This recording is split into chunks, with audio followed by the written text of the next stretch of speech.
people ask us if having gay parents has affected us. Absolutely. Having gay parents has helped me become kinder and more understanding for all marginalized people, because I understand what it's like when your family is invisible. I don't think if I had straight parents that I would buy CoverGirl makeup exclusively out of loyalty and gratitude for their hiring Ellen DeGeneres. And I also don't think that I would have seen nearly every movie with a gay protagonist from I Love You Philip Morris to Philadelphia. Not at all because my parents wanted me to, but because when it is so hard to find families like yours, you seek out every single representation that you can find. Kentucky is a lot more of an open-minded state than you would expect and give it credit for, but it still is especially hard to have openly gay parents here. Like, one time in 3rd grade, a girl's parents were going through a divorce and I was trying to comfort her, and she said, "Tegan, you don't even have a dad. You would not understand." I remember being in 6th grade and going to a public middle school and hearing kids say, "That's so gay." What does that mean? I used to say my parents instead of my mom's because I was so afraid of people finding out. I remember in 7th grade I heard 2 girls say, maybe gay people should be able to get married, but they definitely shouldn't be able to have kids.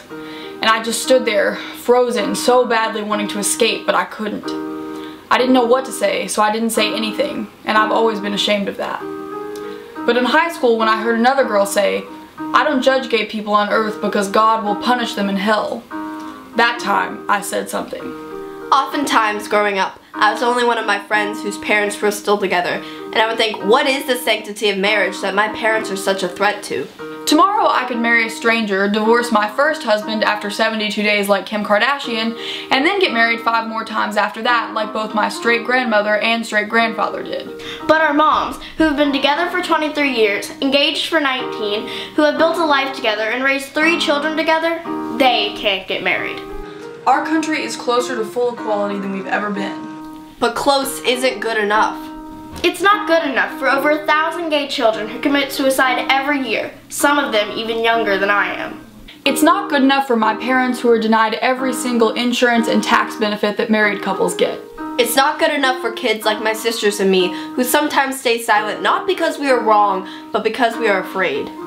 This is us breaking our silence. I have never suffered from having gay parents. I have only suffered because I live in a nation that does not always live up to its own self-evident truths.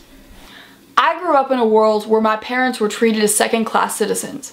I refuse to let my best friend's children grow up in a world where their dads are.